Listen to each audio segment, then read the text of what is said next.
Alô, amigos da Connect TV, está começando mais uma edição de O X da Questão, o seu programa de análise e debates políticos aqui da Connect TV.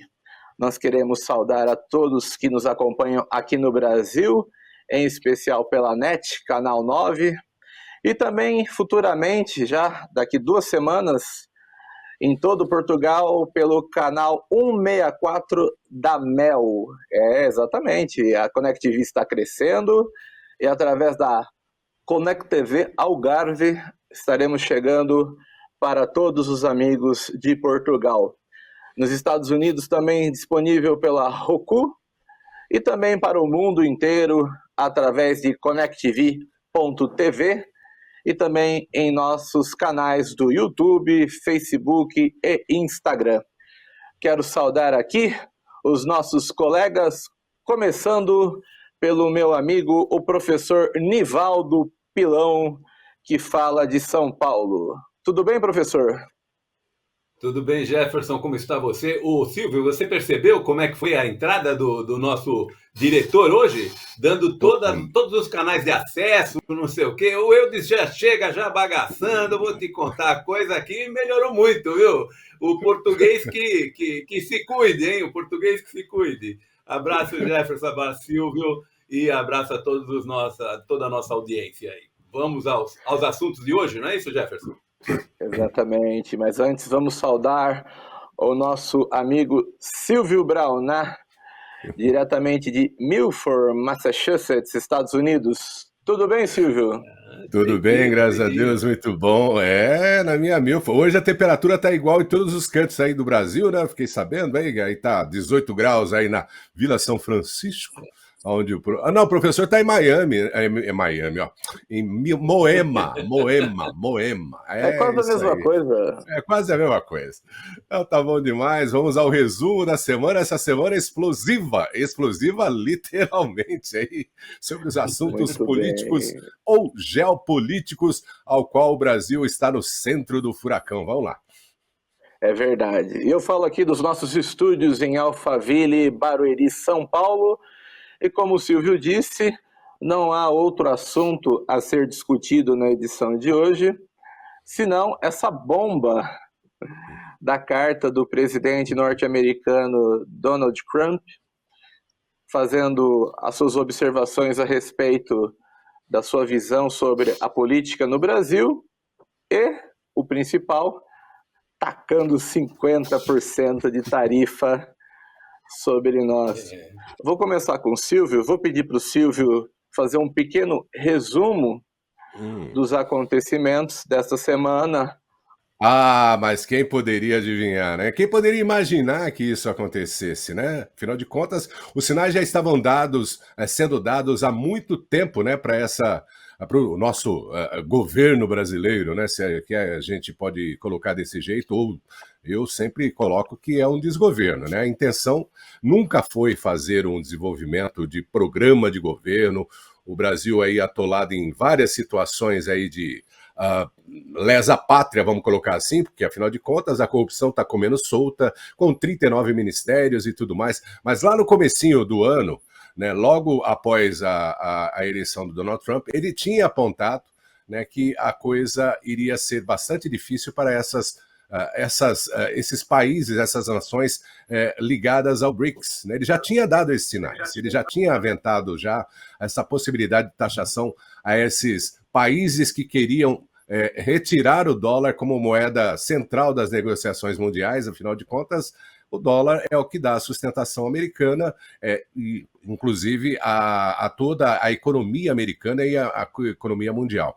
Com a entrada do Trump, houve essa mudança de geopolítica, né? Ele chegou mostrando força e o nosso governo deu sempre sinais de que queria enfrentar o grande irmão do Norte. Então é esse o resultado que a gente está tendo agora por causa dessas atitudes que o governo americano considera anti-americana. Então, o Brasil já estava passeando no parquinho, né, com os meninos da rua de baixo, vamos colocar assim, né? E aí o governo americano já prestando atenção e aproveitando essa situação de que a Suprema Corte já vinha fazendo coisas governamentais ou fazendo o próprio papel da administração executiva junto com o próprio executivo, ele já vinha dando sinais de que iria fazer alguma coisa. E aí se aproveitou, né, a situação política no Brasil, porque os Estados Unidos defende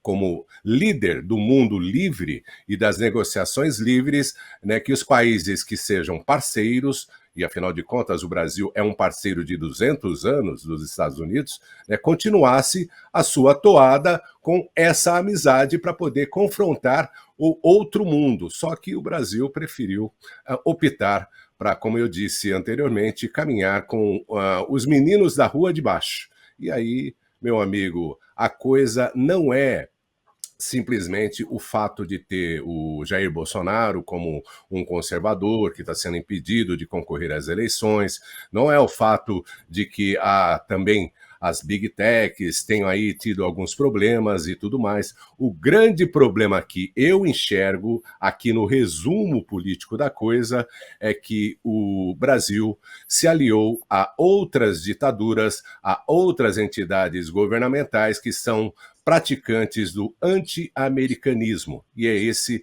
o ponto principal, na minha visão, que está acontecendo com o Brasil agora sobre essa taxação, que pode ser pior ainda do que está sendo já vinculado para o 1º dia de agosto. Ô, professor, a gente, assim, nas nossas brincadeiras, a gente imaginava, o Trump vai reagir, daqui a pouco ele vai dar um tiro de 12 aí, entre aspas, né?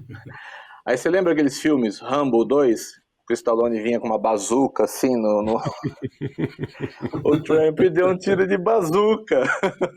O que o senhor pode falar disso em matéria política e econômica? Eu acho que tem algumas frentes, mais ou menos duas, que eu vejo muito, muito distintas, né? A primeira delas é a questão política Brasil-Estados Unidos, né? Se a gente for verificar, a culpa, não tem dúvida,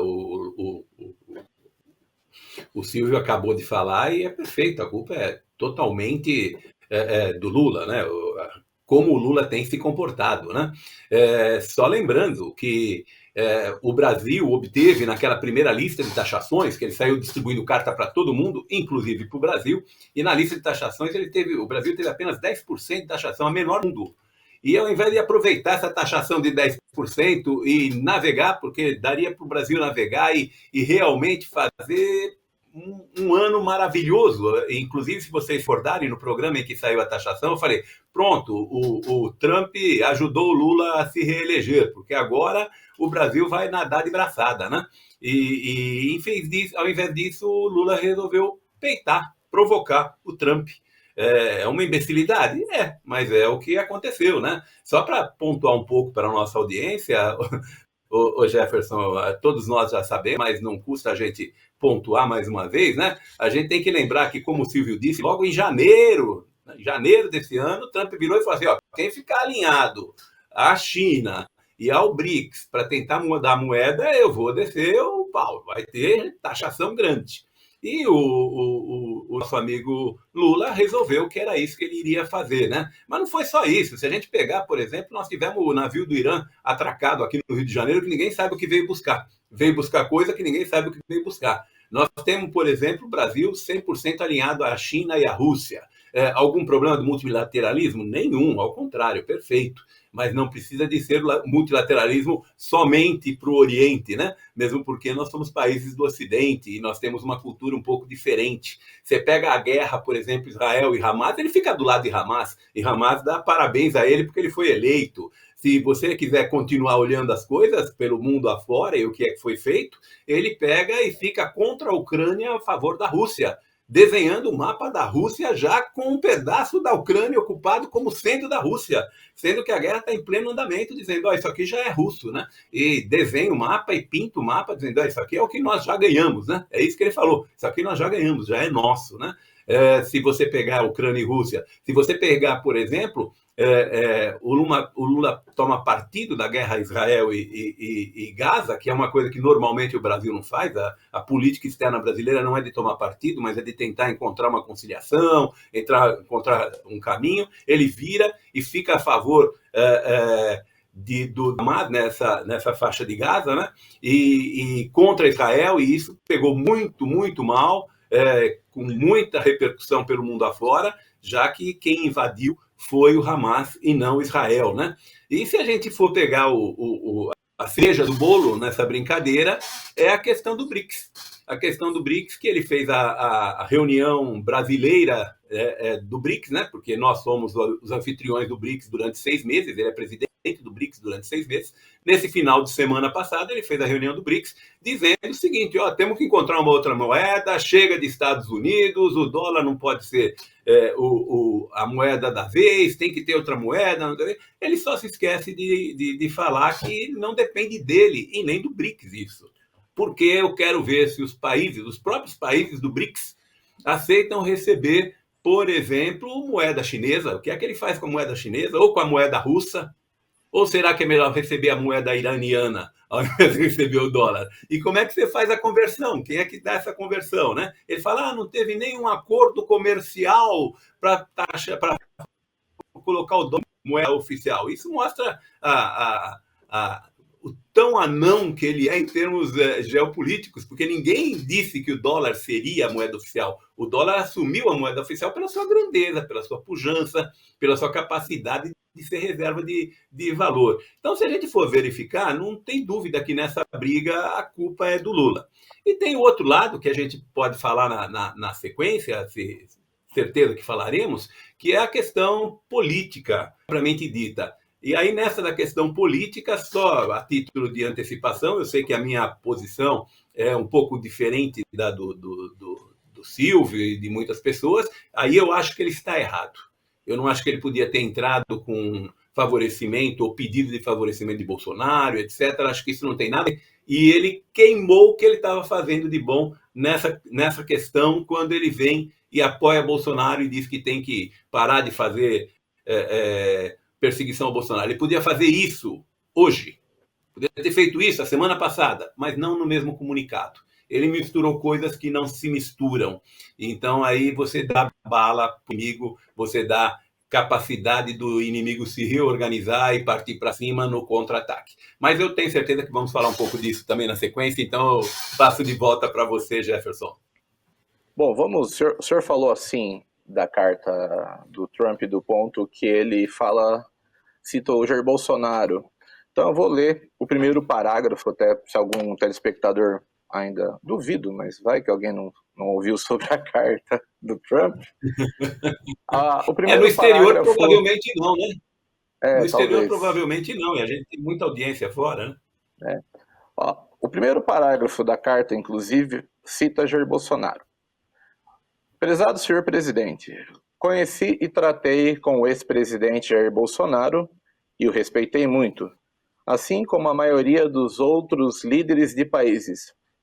A forma como o Brasil tem tratado o ex-presidente Bolsonaro, um líder altamente respeitado em todo o mundo durante seu mandato, inclusive pelos Estados Unidos, é uma vergonha internacional. Esse julgamento não deveria estar correndo. É uma caça às bruxas que deve acabar imediatamente, e o imediatamente tudo em letra maiúscula. Ô Silvio, o Trump começa a carta citando o Bolsonaro, mas a gente bem sabe que na geopolítica não existe apenas o conceito do certo e do errado, mas principalmente o dos interesses. Qual o interesse dos Estados Unidos ou do presidente Trump exatamente em citar esse momento institucional que o Brasil vive, usando o caso específico do Bolsonaro? Olha, Jefferson, na minha opinião, essa primeira tomada da carta é para ele indicar que ele precisa e ele quer, se eu não posso dizer, exige o alinhamento da parceria no Cone Sul do Brasil, que, por mais que muitos brasileiros não acreditem, é muito, muito grande em termos de geopolítica, apesar da pequenez que o atual governo está desenvolvendo e mostrando e fazendo a demonstração do mundo na atualidade. O que ele faz, para mim, na minha opinião, o que ele indica nessa primeira estrofe aí, vamos colocar assim, da carta, porque você pode dividir essa carta em 3 partes e depois a gente pode até discutir a respeito disso, é que ele precisa de um parceiro, além do que ele já está tendo com certas economias, como a do próprio Milei, né, a própria da Argentina, no momento que a gente vai conversar a respeito também, porque é muito importante essa indicação, né, desse tipo de parceria, e na qual ele consegue enxergar, ou a gente sabe que os Estados Unidos, o presidente, ele trabalha com muita informação de bastidores e tudo mais. Aliás, qualquer governo sério, democrático, né, ele trabalha como se fosse uma sala de guerra, com informações sobre os potenciais inimigos, aqueles que podem ser inimigos, mas que podem ser parceiros, e aqueles que têm que ser parceiros. Você entendeu? E o Brasil tem uma história de 200 anos de parceria. A gente consegue ter, até o momento, essa vida de liberdade de expressão que está se esvaindo, né, com esse atual regime que a gente está tendo no Brasil, que não começou 3 anos atrás, na realidade esse regime começou em 2002. Né? Esse regime começou em 2002. O que está acontecendo agora é a perpetuação daquilo que eles tinham programado. E esse governo, na pessoa do Donald Trump, ele enxerga com muita, mas com muita desconfiança as indicações que esse regime está apontando. Então, o que ele quer, na realidade, é conceituar e colocar na cabeça dos pensantes, daqueles que eu poderia dizer que a elite que comanda o Brasil, e o professor Pilão pode falar melhor disso, porque ele está envolvido lá com muita gente que é Faria Limers, né? O Centrão, porque o Centrão é sempre negócio, o Centrão não quer regime, ele quer ganhar dinheiro, ele quer fazer dinheiro. Então, é isso que ele está apontando para essas personas dentro do Brasil que têm poder. Estou falando de Michel Temer, estou falando dessas autoridades, entendeu? Que têm influência e condições de fazer o combate. Essa primeira linha da carta, por mais que essa via não goste, eles queiram uma terceira via para poder trabalhar a política e a economia brasileira, tá? É que eles enxerguem esse motivo para ter uma parceria com os Estados Unidos para poder fazer essa que é a atual guerra do mundo atual, que é a guerra geopolítica, da divisão das partes globais. Os Estados Unidos aqui, ele olha com muita, mas com muita, essa é a minha opinião, tá? É o como eu enxergo. Ele olha com muita, mas com muita seriedade, tá?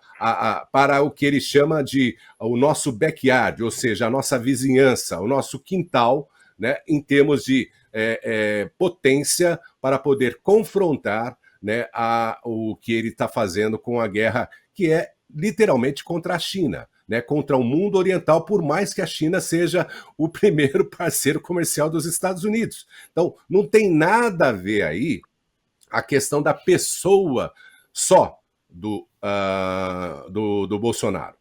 Tem a ver aí com as premissas de mundo livre e também de república democrática, né, que os Estados Unidos vendem para o mundo desde a Segunda Guerra Mundial. E que o Brasil vem fazendo como é que surfista faz? Vem pegando essa onda e se aproveitando desse tipo de negócio que é o mundo capitalista ocidental. Você entendeu? E é esse o ponto que eu enxergo nessa primeira estrofe da carta, ele mencionando, poderia ser o Bolsonaro, poderia ser um outro conservador e também tivesse aí a condição de continuar na linha da política americana. Não é ser subserviente aos Estados Unidos, não é esse o caso.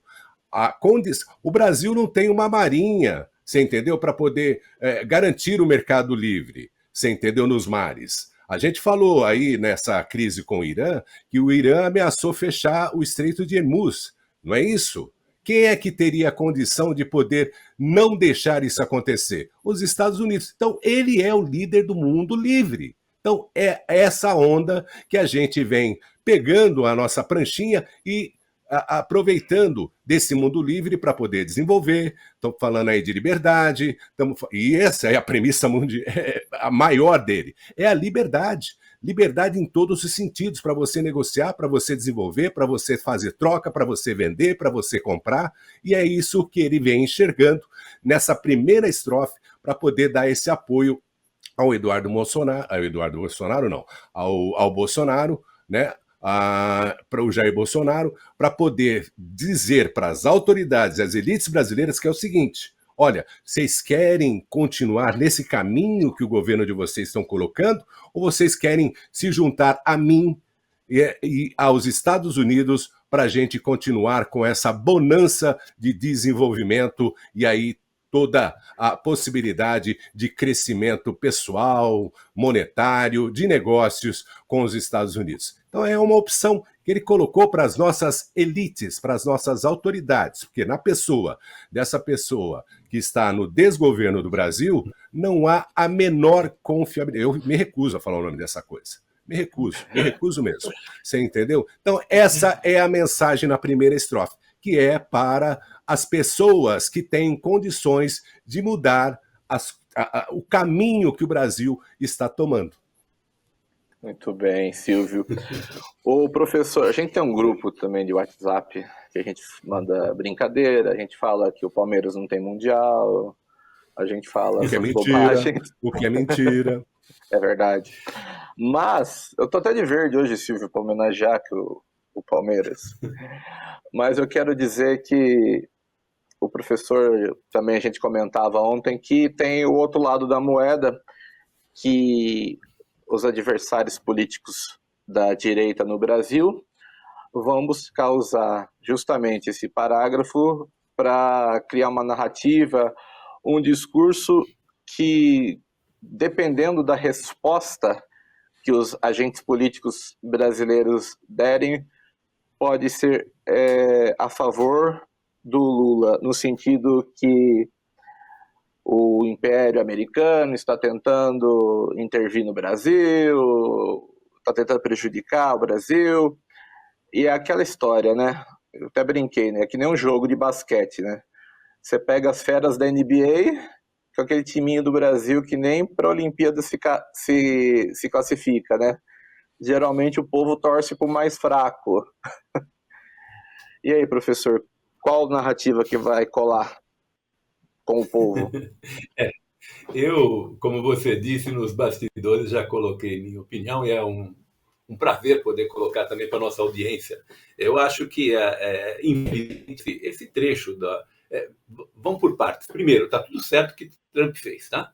A retaliação é real e tinha que ser feita mesmo, ele não tinha outra forma de agir. Mas a questão desse parágrafo onde ele busca tentar apoiar Bolsonaro, essa para o Brasil, em termos políticos, foi muito ruim.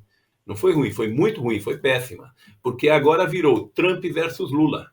Por quê? Porque é Estados Unidos versus Brasil. E ele já colocou isso, está escancarado. Já tem um monte de peças publicitárias, já tem um monte de coisa na internet mostrando que é Brasil contra os Estados Unidos. É o grandão, mauzão, oprimindo o coitadinho. Esse é o discurso, né? E aí ele leva isso para Bolsonaro versus Lula. Isso significa dizer que não há dúvida que eles vão aproveitar isso até a última gota, e o aproveitamento disso, para eles, eu digo eles em função de Lula ser de esquerda e Bolsonaro ser mais à direita, para a esquerda isso é um prato cheio, eles vão atuar de todas as maneiras possíveis para levantar essa bola e vai ser cortada, vai ser levantada e vai ser cortada, vai ser levantada e vai ser cortada. Começa já por ontem mesmo. Ontem mesmo, o que é que o governo o governo brasileiro fez? A par de toda a sua fragilidade diplomática, né, o governo Lula simplesmente pegou e devolveu a carta. Ele devolveu a carta do Trump e falou assim, não, isso aqui não vou nem considerar. O que isso significa dizer? Significa dizer o seguinte, nem negociar com você eu quero. Por quê? Porque isso aqui que você está fazendo, você está me oprimindo, você está acabando com o povo brasileiro, você está querendo acabar com os negócios do Brasil, com os empregos do Brasil. Ou seja, ele pegou e falou, devolvo para o Trump. O Trump é o malzinho da vez e o Trump significa... Chamou o Gabriel Escobar, né, que é o encarregado de negócios dos Estados Unidos. Diga-se de passagem, os Estados Unidos não tem nem embaixador no Brasil, né, para ver como o relacionamento Brasil e Estados Unidos foi bom durante esse semestre, nem embaixador nós temos, né?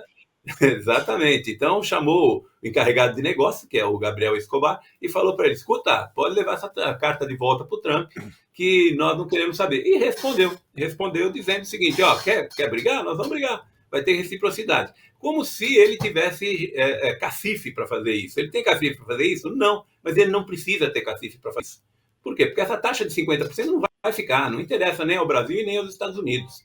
Ele taxou de 100%, de 90%, de 50%, de 60%, tudo isso já foi equacionado, e será equacionado também do Brasil. Mas neste momento interessa para o Lula dizer o seguinte, você pega essa sua carta e pendura no banheiro, a hora que você for usar, você usa.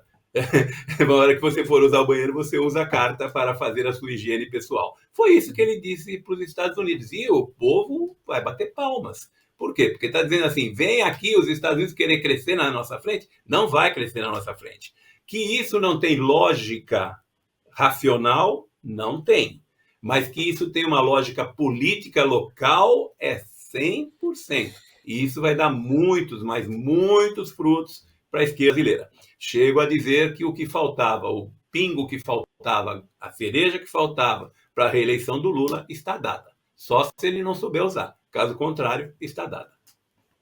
Posso dar vai depender muito da reação também dos agentes de direita, né? Não, posso dar só... Não, peraí, só em cima do que o professor está falando, rapidinho. Mas o professor, ele só se esqueceu de que a eleição é em 2026, nós estamos em julho de 2025. Isso aí vai dar um pano para manga por um mês, 2, é o quanto que ele vai resistir. Eu estou dizendo para o senhor, não vai ficar desse jeito, não. A coisa vai ferver muito mais. Eu sei que o Jefferson vai fazer a pergunta e eu vou dar continuidade nisso que eu estou falando. Eles vão se aproveitar do momento porque é o como essa turma das antigas atua no momento. Eles não descobriram que o movimento geopolítico exige muita, mas muita sensatez e agilidade em termos de trabalhar underground, trabalhar por debaixo dos panos, que é onde a política é realmente feita. Então ele está fazendo aí, dando uma de pavão, mas ele vai ter um mesinho para poder flutuar aí nessa onda, vamos dizer assim, mas aí ele vai ter todo o restante do ano, entendeu? Para poder trabalhar essa campanha política, o que eu acho que é bastante difícil. Desculpa, Jefferson, eu tinha que colocar isso, tranquilo. Porque essa é a visão mesmo. Não, eu acho que você não está errado, não, ô Silvio. Está perfeito o que você está falando. É momento, é boom, é explosão. E essa explosão reverte a situação política.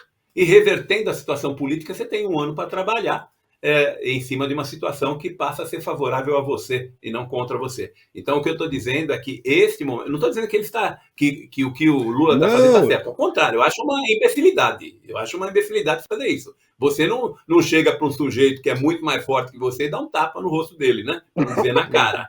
Por quê? Porque você vai levar um murro no meio do nariz, vai estourar o seu nariz se você fizer isso. E é isso que ele está fazendo. Então não tem dúvida que está errada a posição dele. Mas que isso vai render para ele vários pontos de melhoria na sua condição política atual, vai. E coloca ele para começar uma briga política num outro patamar. Não, sim, mas o que eu estou dizendo é que ele vai ter um mês para flutuar nessa onda, vai dar essa repercussão.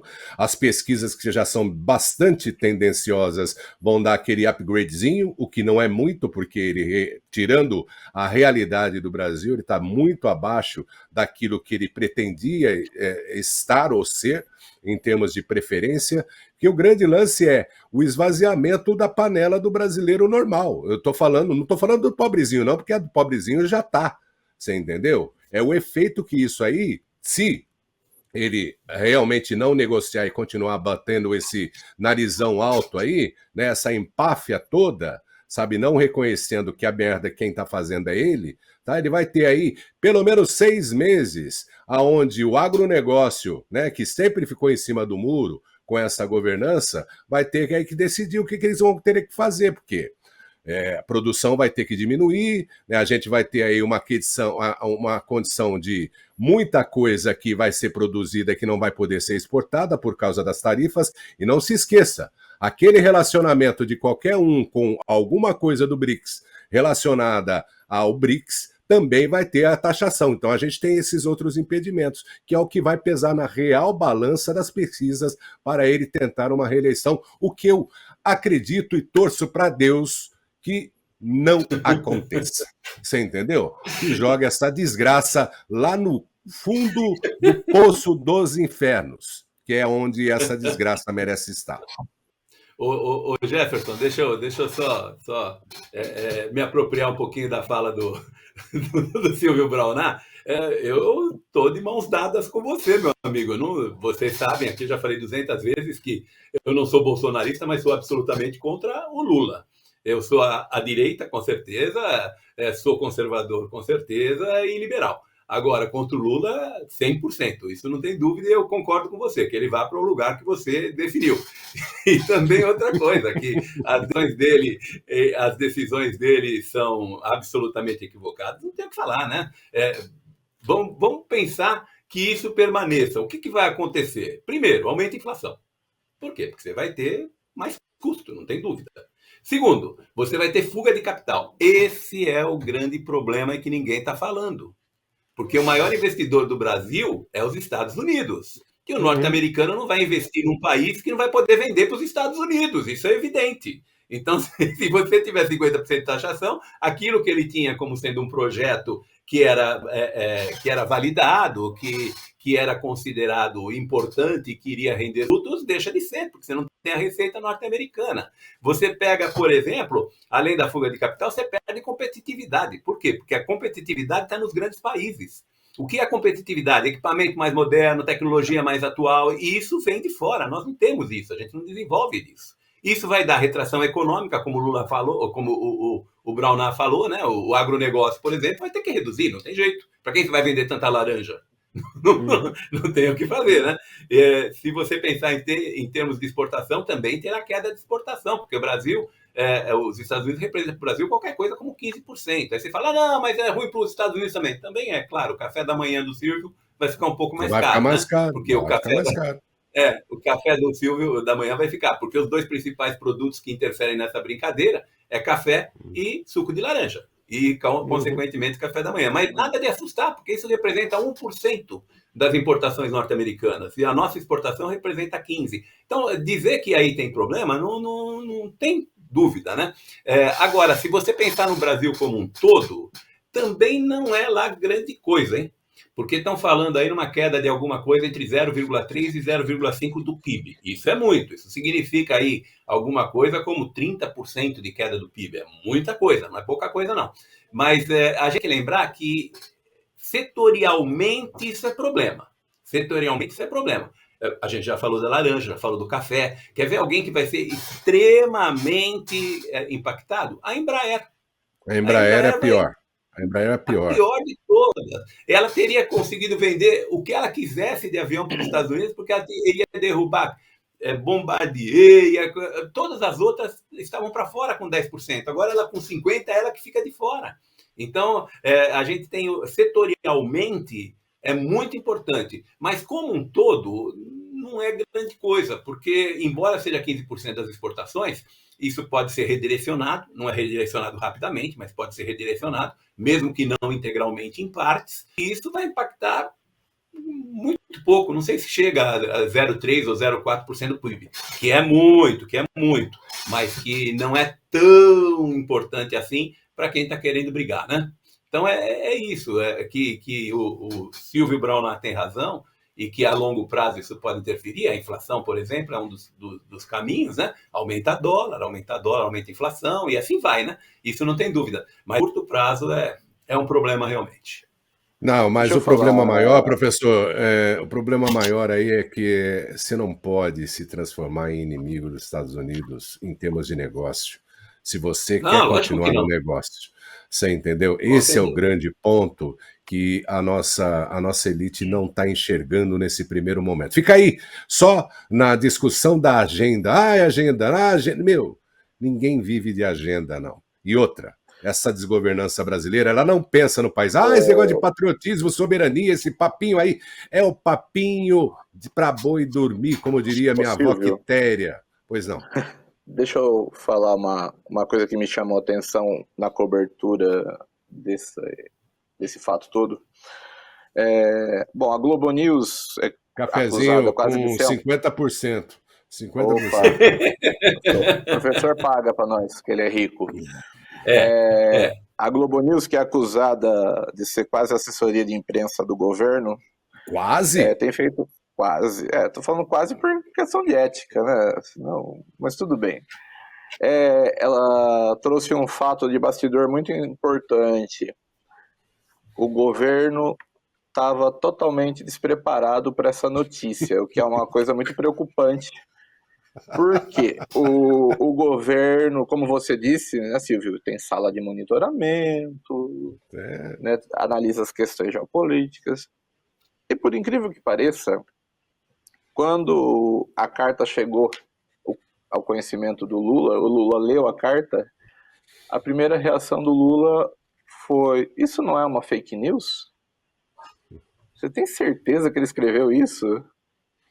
E o Lula foi pego totalmente de surpresa com essa reação e foi alvo de críticas do governo brasileiro de não estar preparado para uma coisa que deveria estar totalmente no radar, principalmente após, e esse é o ponto mais sério que os analistas levantaram, o Lula fez uma defesa de que o dólar não deve ser a moeda comum nas transações econômicas.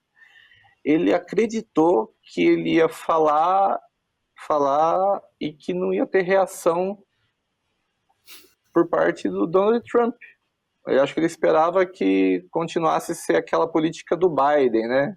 Que escuta e não faz nada, escuta e não faz nada. O que você pode falar, Silvio, desse despreparo que o governo brasileiro tem na análise geopolítica? O que eu vou dizer é o seguinte, não é despreparo, eles não têm conhecimento. Eu acabei de mencionar, eles estão desatualizados, eles estão 30 anos no pragmatismo, eles ainda estão no pragmatismo, né, das relações governamentais, né, na geopolítica de 30, 40 anos atrás. Antigamente você fazia isso, era o pragmatismo, será que ele vai fazer, vamos trazer a informação e tudo mais. Eles não têm esse sondamento. Eles não têm essa observação, eles não têm pessoas capacitadas para poder enxergar o além do umbigo deles, porque eles estão concentrados numa pauta, numa retórica, numa narrativa de controle. Ele fala o tempo todo sobre o Atlântico Sul, sobre o Cone Sul, você entendeu? Que o BRICS é uma visão nova para a parte sul, que no sonho dele de 40, 50 anos atrás, era a ideia de ter aí a Unasul, né, a União das Repúblicas Socialistas do Cone Sul, da América do Sul, né, veio aí com a URSAL. Todo mundo lembra que isso aí era tudo, como é que se fala, teoria de conspiração, né, e aí também junto com o falecido que está lá nos quintos dos infernos, o Castro, né, eles fizeram a tal daquela união entre os países da América do Sul para se tornar uma república socialista comunista no Cone Sul. Eu esqueci o nome do termo, que eu dou tanta importância.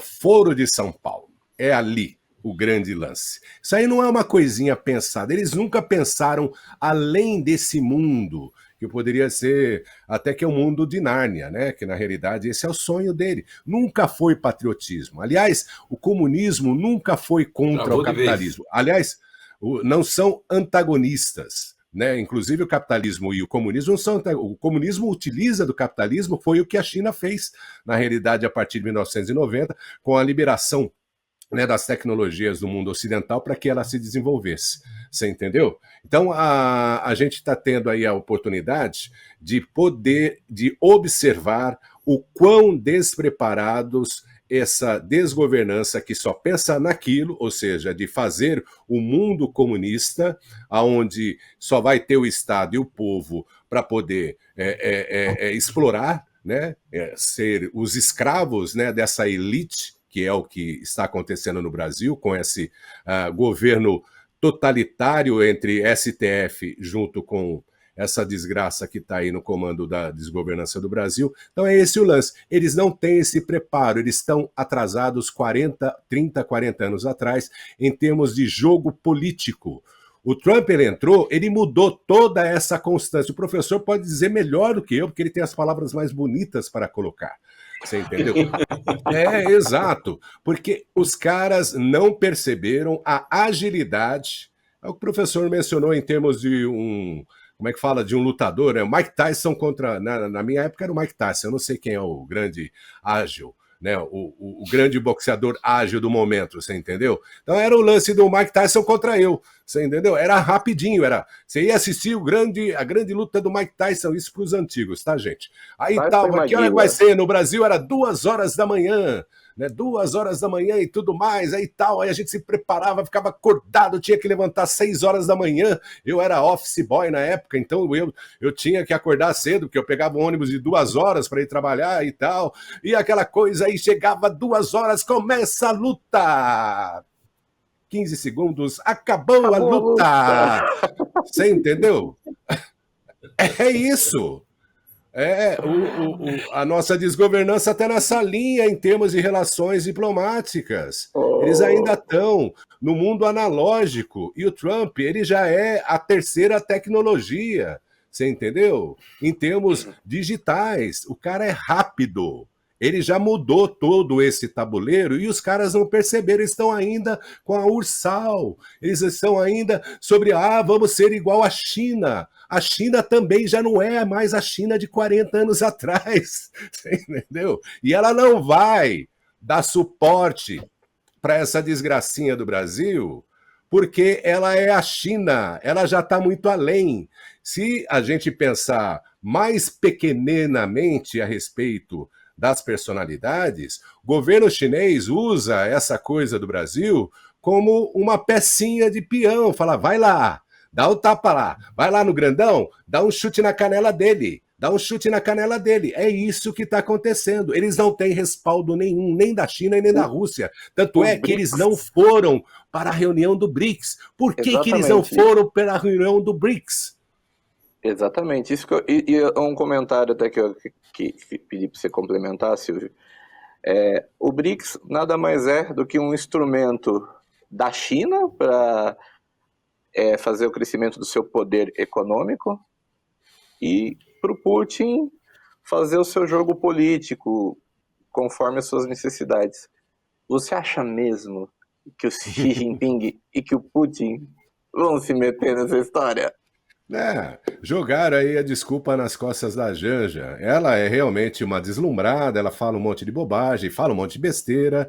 Afinal de contas, é da onde ela veio, né? Ela é uma pessoa simples, ela não tem instrução. E aí colocaram ela numa loja da Dior, você entendeu? E ela vai derrubar as coisas, vai trupicar ali e tudo mais, mas não bota a culpa nela. Na realidade, o grande boneco, como é que chama aquele boneco de... Olinda? Eu esqueci. Não, boneco de... que você carrega na mão, que você faz a... Marionete. Marionete. A a grande marionete que o governo está sendo é do governo chinês, que afinal de contas é aí o grande lance. Você entendeu? Ele já tem a cobertura da África em termos de desenvolvimento de agronegócios. A própria China negociou com o Trump. Tu lembra que o Trump meteu 125, 150? Eles foram lá, conversaram. Você entendeu? Aí, quem é que negocia e faz bons negócios? Quem tem coisa boa para poder negociar. Não é, professor? O senhor que é do mundo do mercado, você tem bons negócios, você negocia melhor. Aí o Xi Jinping falou, ó, vamos fazer o seguinte, aqui na nossa área eu tenho aqui umas terras raras, você tá aí, você tem os negócios aí, vamos fazer o seguinte, baixa tudo aí, eu pago 30, beleza? Certo. Então tá bom. É isso que é... Aí o Brasil tem o que a ofertar, meu amigo? Não tem nada a ofertar. O Xi Jinping ele já tem a África, praticamente, em termos de desenvolvimento, e a grande jogada dele, depois do bloqueio do Canal do Panamá, que ninguém fala, né? Porque o Trump, a primeira coisa que ele fez, falou, ó, Marco Rubio, vai lá, chega lá no governo panamenho e fala o seguinte, é assim, assado, senão vamos tomar de volta. Aí o cara falou, chinês, ó, é o seguinte, desculpa aí, mas eu tenho que fazer negócio aqui. Eu estou vizinho do cara, então não vai dar para negociar. Aí o que a China está fazendo? É um desenvolvimento que seria muito bom para o Brasil, mas que já é uma história de 50 anos atrás, que é a travessia da América do Sul pelo Brasil, chegando ao Peru, lá no Porto do Peru, lá em Lima. Né? Isso aí é uma coisa antiga, desde o governo militar a gente está falando sobre esse desenvolvimento, que nunca aconteceu, porque nunca houve interesse realmente do povo brasileiro, dos governos brasileiros para desenvolver essa passagem, que é uma necessidade brasileira sim. Aí, qual é o grande lance da relação Brasil e China? A China, ela não faz nada para poder te dar vantagem. Na realidade, ela faz cláusulas, como é que chama, professor? Leoninas, é isso? Leoninas, né? Que é aquela, se você não pagar, eu não te dou nem 2 dias, eu já tomo. É esse o grande lance. Tanto é que ela compra terras e mais terras, e não é de hoje, no Brasil. Você entendeu? Através de suas empresas, que são seus braços. A China desenvolve, a guerra dela é nesse sentido, a conquista dela é nesse sentido. Aqui nos Estados Unidos, ela conseguiu algumas coisas, mas que já foram devolvidas para ela, pagos em dinheiro. Ela comprou na toa aqui seu dinheiro, a gente não quer você aqui. Fizeram exatamente isso aqui nos Estados Unidos. Você entendeu? Expulsaram todas essas compras chinesas de terras, e grandes porções de terras, em locais muito, como é que fala? Interessantes, importantes aqui nos Estados Unidos. Estratégicos, professor. Muito bem, obrigado. Fala que o professor sabe, fala melhor que eu nessas palavras bonitas. E no Brasil é a mesma coisa. Eles estão utilizando, e o Bolsonaro falou isso, professor, há quanto tempo? 3 anos atrás, falou assim, ó, chineses, eles não estão fazendo negócio com o Brasil, eles estão comprando o Brasil. E é esse o grande ponto, aonde o governo americano tem um olhar muito sintonizado nesse sentido. Ele não quer uma ameaça chinesa no Cone Sul, no país, querendo ou não, por mais que a Argentina tenha o desenvolvimento aí com o governo do Milei, esteja numa excelente relação, aliás, a gente poderia até comentar a respeito disso, porque dá inveja, você entendeu? A respeito disso. Porém, o grande lance é, ele não pode perder o Brasil como parceiro. Tá no quintal dele. Muito bem. Professor, falar um pouquinho mais da parte econômica, né? O secretário de Economia da Argentina, coincidentemente, está nos Estados Unidos, está fazendo negociações que giram em torno de 80% de isenção para a entrada tanto de produtos argentinos quanto produtos brasileiros. Eles vão, logicamente, buscar se aproveitar e criar uma condição econômica mais favorável para o seu país. Aqui no Brasil, começam-se as cobranças setoriais, né?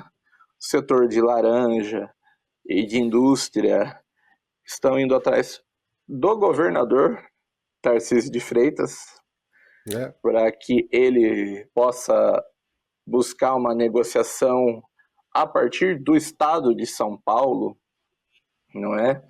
Já que esses setores não têm muita interlocução com o governo do PT, que geralmente ataca o empresário, ataca o agronegócio.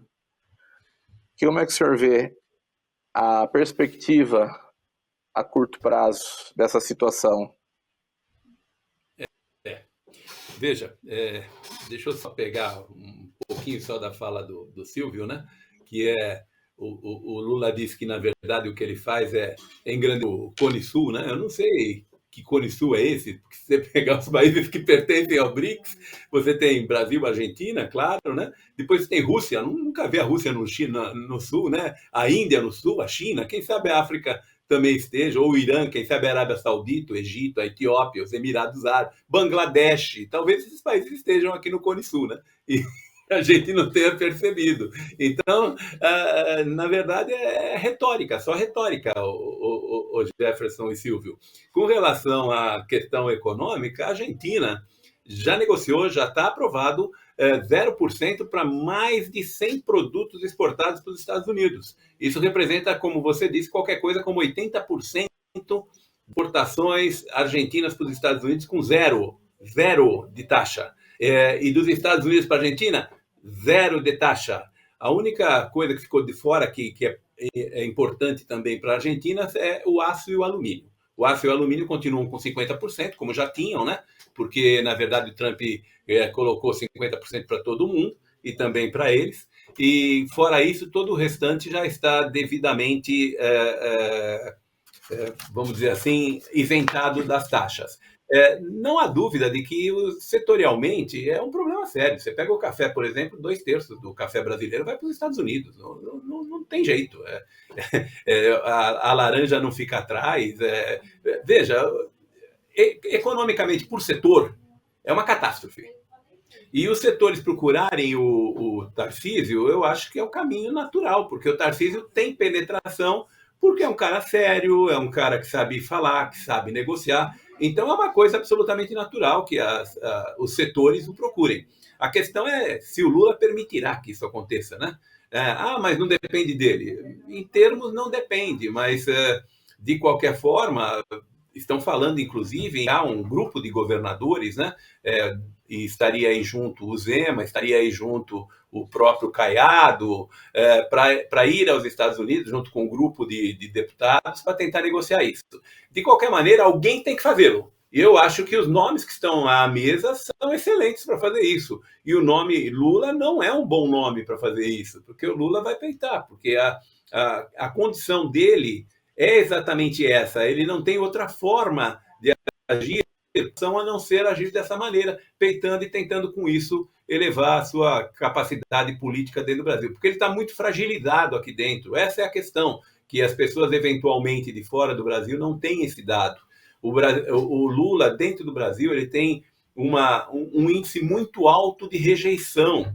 Em São Paulo, particularmente, que o Tarcísio, para aqueles que não sabem, é o governador do estado de São Paulo. Em São Paulo, particularmente, as últimas pesquisas dão 67% de rejeição ao Lula. Então, o que ele tem a fazer é tentar aumentar essa aceitação e diminuir essa rejeição. Então, ele não é um bom nome para poder fazer essa negociação. O Tarcísio seria um bom nome? Excelente, mas eu duvido que vão permitir que isso aconteça. Quando eu digo vão permitir, é porque ele tem que ir em nome do Brasil e fazer acordos que o Brasil tem que aprovar. O Brasil, que eu digo, o Brasil como país, né? Ele pode fazer para o estado de São Paulo? Pode, mas ele tem limitação. A hora que o Lula diz, eu dou reciprocidade de 50%, ele não tem como tirar os 50%. Então, o poder de negociação desses agentes que estão sendo envolvidos, ele é limitado. Ele tem que ter autorização do Estado brasileiro para fazer isso, para poder negociar. Mas que é um excelente nome, que são excelentes nomes, eu não tenho a menor dúvida. Professor, é interessante porque esse efeito aí da má relação do governo brasileiro ou desse desgoverno brasileiro já vem, inclusive, com uma fala lá atrás do ministro da Defesa, né, o Múcio, a respeito da venda dos tanques para Israel, que era uma questão ideológica, ele apontou isso prontamente na televisão, em entrevista, por causa de questões ideológicas, o Brasil estava perdendo sérios negócios. E foi o que aconteceu no caso da Embraer, na venda de 35 jatos Embraer para a aerolínea, a linha aérea polonesa Slot, 35, negócio de mais de 3 bilhões de dólares em que a Embraer deixou de ganhar. E mais recentemente, na própria Argentina, a aquisição dos tanques Urutus por parte do exército argentino com a Engesa, é Engesa, né, professor? Né? Foi para o espaço ao qual o governo americano se aproveitou dessas negociações para baixar as taxas e zerar as taxas, fez com que o governo argentino do Milei, que a qual eu vou dizer bem franco, do caralho, para não dizer o palavrão, do caralho, você entendeu? Fez um grande negócio com jatos F-16, aqueles que estão derrubando os jatos russos lá na Ucrânia contra os russos, você entendeu? E também a aquisição dos tanques, eu acho que são os Lincolns, né? Os tanques Lincolns, se não me engano, os Lincolns. Não sei o nome, mas são 100 deles. São 100 deles. Uma centena. Que a Engesa deixou de vender por causa de questões ideológicas, políticas da nossa desgovernança brasileira. Quer dizer, o cara já está fazendo mal ao Brasil há muito tempo e eu me pergunto o que essa elite do Congresso e dos empresários brasileiros que lá na Faria Lima fizeram por debaixo da mesa, mas fizeram o tal do L, você entendeu? Ainda não tomaram uma atitude para poder botar essa coisa para correr e antes que o Brasil acabe de verdade. Eu particularmente, eu não sei, quando eu era jovem, né? O Brasil sempre teve uma classe política problemática, né? A gente sabe, sempre que a gente fala de alguém, você tem que falar muitos poréns, muitas vírgulas. Mas eu lembro muito de casos positivos, assim, do Itamar Franco, o próprio Fernando Henrique Cardoso, com muitos poréns, ideologicamente falando, mas você via que o Brasil tinha uma diplomacia safa, né? Que buscava fazer os negócios e tentar não falar muita bobagem para não se prejudicar economicamente, né? Mas, enfim, vamos para o final do programa. A esquerda já está atacando, inclusive, o Tarcísio, né? Estão resgatando a foto dele com o bonezinho. Make America Great Again, né? Mas é o que eles sabem fazer. É só isso. Aqui nos Estados Unidos é a mesma coisa. Eles vivem de passado, não tem posicionamento nenhum. Pois é. Vamos para as considerações finais do Silvio Braunar. Eu vou agradecer a oportunidade, afinal de contas, daqui a 2 semanas, a gente está a falar para todo o Portugal, né, de Algarve até o norte, né? Eu descobri o nome de Portugal, estava lendo história, achei interessante o porquê que é Portugal. Porque ali naquela região de Porto tinha um pessoal que vinha de fora, né? Que vinham fazer aí os seus negócios, não era guerra não, faziam os seus negócios e usavam a cidade, ali a parte eles chamavam de Porto, e esse povo era chamado de Cali, por isso que virou Portugal. É o povo de Cali, os celtas. Você entendeu? É uma coisa interessante. Celtas, né? Celtas. E ali. Aqui na América Latina tinha uma cidade também chamada Cali. Eles trabalhavam com pó, alguma coisa assim. Assim. Fazendo nego de fora de comprar também. Não, mas eu achei interessante porque são as origens aí da nossa Portugal, né? O nome de Portugal, porque Porto e tudo mais. Mas agradecendo, a gente, obviamente, está aqui no começo dessa. Eu não chamo de crise, não, eu chamo de fim de mundo mesmo. E fim de mundo. Para o Brasil, não é uma opção ou você faz ou você não faz. É uma questão.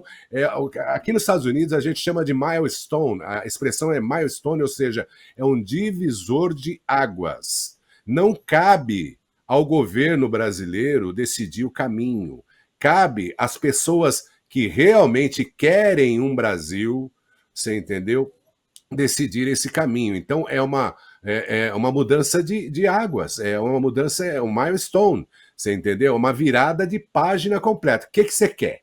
Você quer ir por esse caminho? Minha mãe falava isso, você tem 2 caminhos. Esse aqui ó, é cheio de pedra, tem espinho e tudo mais, mas vai te levar lá. Esse aqui que é bacaninha, você não sabe? Porque não é programado por você. É alguém que programou para você. Por isso que ele está bonitinho, está facinho. Então, você escolhe. Então, eu espero que as nossas entidades, as nossas instituições, as pessoas aí por debaixo dos panos, porque a gente sabe que a política funciona basicamente intramuros, intraportas, intraparedes, é um relacionamento igual de casal. Você entendeu? Ali é que você faz as coisas acontecerem. É ali que você negocia. Então, eu faço um apelo. Por mais que eu não concorde com elas, né, que eu não goste do tipo de vida delas, mas que eu faça esse apelo, porque é a única coisa que a gente tem para poder buscar e pedir para que façam alguma coisa para desvirtuar esse governo das intenções diabólicas que eles têm, que já duram 40 anos. A gente já está no comunismo há 40 anos e o sabor disso, né, não é legal.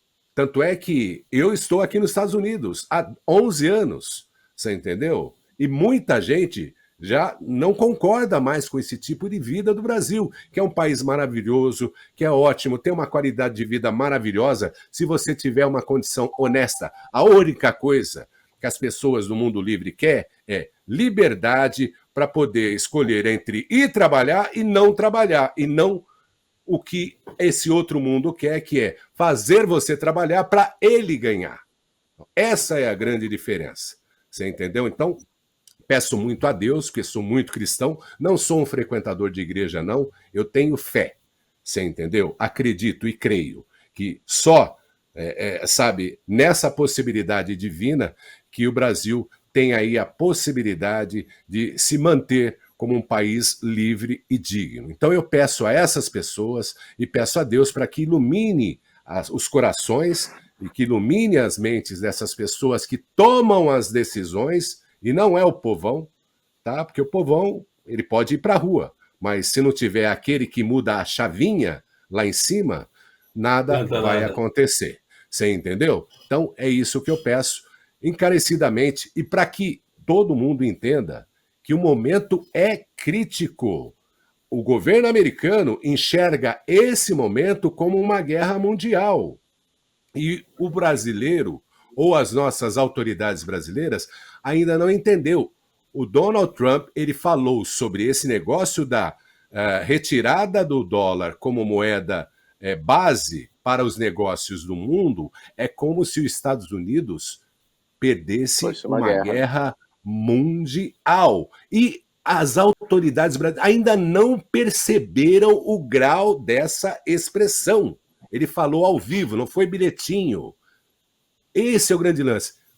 A organização política, ou desorganização política brasileira, ela não está percebendo que a percepção de mundo que eles têm está totalmente desatualizada. Ou seja, eles não têm sensibilidade para enxergar que eles estão mexendo, como é que chama? Naquele cacho de marimbondo, você entendeu? Vespeiro. Naquele vespeiro, você entendeu? E que aquela vespinha que eles estão vendo é só o observador, você entendeu? Eles não estão entendendo o tamanho da, ia dizer a palavra M, que eles estão se metendo. Vai dar M, vai dar M. Então, que Deus ilumine o coração e as mentes dessas pessoas que podem fazer alguma coisa, viu, Jeff? Professor, suas considerações finais. Amém, Jefferson!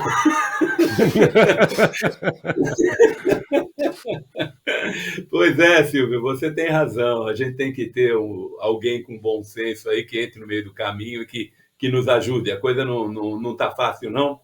O momento não é um momento simples. a gente fala de maneira leve, mas é uma situação muito pesada, não é uma situação leve, não. Deixa eu só, para terminar, evidentemente que já agradecendo por participar de mais um X da Questão, e a semana que vem a gente volta quando tivermos mais argumentos, né, sobre os desdobramentos dos fatos, porque está muito novo, nós estamos falando de uma coisa que aconteceu ontem, né? Então, nós estamos falando de uma coisa muito recente e estamos comentando em cima dos fatos que a gente conhece e das informações que temos. Mas eu queria só ressaltar uma coisa que me impressionou muito. Ontem estava previsto uma fala oficial do Lula em cadeia nacional, ou ontem ou hoje. E eu vi a entrevista do Lula, não sei se vocês viram, no Jornal Record? Nacional. No Jornal Nacional. Então, assim, Ele deu para os dois jornais. Ele deu para o Jornal Nacional e deu para o Jornal da Record. Duas entrevistas. Eu não vi, eu não tenho essas redes aqui. Eu vi. O do Jornal Nacional eu vi, o da Record eu não vi, só vi comentários. Mais ou menos na mesma linha. O do Jornal Nacional foi vergonhoso. Uma coisa vergonhosa a entrevista dele. A Délis Ortiz, a jornalista lá da Globo, Délis Ortiz, ela estava completamente incomodada. Você olha para ela, o incômodo está estampado no rosto dela. De ter que ele estava falando M? Ele estava falando M? A Délis é da velha guarda da Globo, da época do Dr. Roberto ainda. Bons tempos, aliás. Isso mesmo. A Délis Ortiz era... o que não é que ele falou porcaria, não. Ele falou o que ele queria falar, que é o que nós estamos falando desde o começo. Ele usou o discurso que interessava a ele.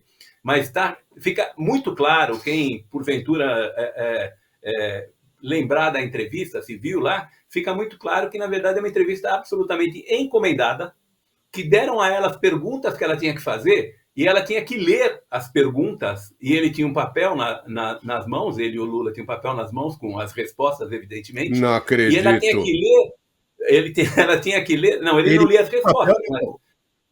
Sim, mas ele não lia as respostas, mas o papel estava na mão dele, e ela tinha que ler a pergunta que estava no celular dela. E ela tinha dificuldade de ler, porque você olhar pela primeira vez alguma coisa e fazer com naturalidade não é uma coisa muito simples. Então você vê o constrangimento. Ela começa a falar, para, ler de novo e fala outra vez. Ou seja, ficou muito feio. É claro que, para quem ele falou, não sei se conseguiu perceber, mas quem tem um pouquinho de conhecimento de comunicação percebe claramente que aquela entrevista foi uma encomenda do governo brasileiro à Globo. Depois você está falando que também é a Record, né, ô Jefferson? Mas a entrevista à Globo foi uma encomenda do governo brasileiro para não fazer uma chamada em rede nacional, porque não tem o mesmo impacto. A única coisa que realmente salvou da entrevista foi a última pergunta, que essa foi feita pela Délis Ortiz, e o Lula engasgou. Para você ter uma ideia, só para a gente pontuar isso, ela não terminava a pergunta, ele começava a resposta. Então, isso significa dizer que ele sabia exatamente o que estava sendo perguntado. E na última pergunta, ele fala assim, mas, presidente, o senhor está falando da interferência dos Estados Unidos aqui na justiça brasileira, mas o senhor não foi visitar a Kirchner na Argentina e não impulsou uma faixa dizendo para libertá-la? Isso não é ingerência na justiça argentina? E a ex-primeira-dama lá do Peru, que ele deu asilo? Foi um avião da FAB buscar a mulher lá? Não falou. Ela fez essa pergunta e aí ele travou, porque não estava prevista, dá para perceber que não estava prevista. Aí ele vem, não, mas eu estava com autorização da justiça argentina, eles me autorizaram a visitar. Mas, enfim, eu só queria pontuar essa entrevista, que realmente foi um fato vergonhoso da televisão brasileira. Não sei se eles vão passar nos 100 anos de Globo, isso aí não. Mas é um bom exemplo de como a comunicação social no Brasil, a grande mídia, funciona nos dias de hoje. Quem manda e quem obedece. E eu falei aqui, né? Saudades do Dr. Roberto. Gente, muito obrigado. Semana que vem estamos de volta. Abraço, Silvio. Abraço para todo mundo. Continue conectado conosco.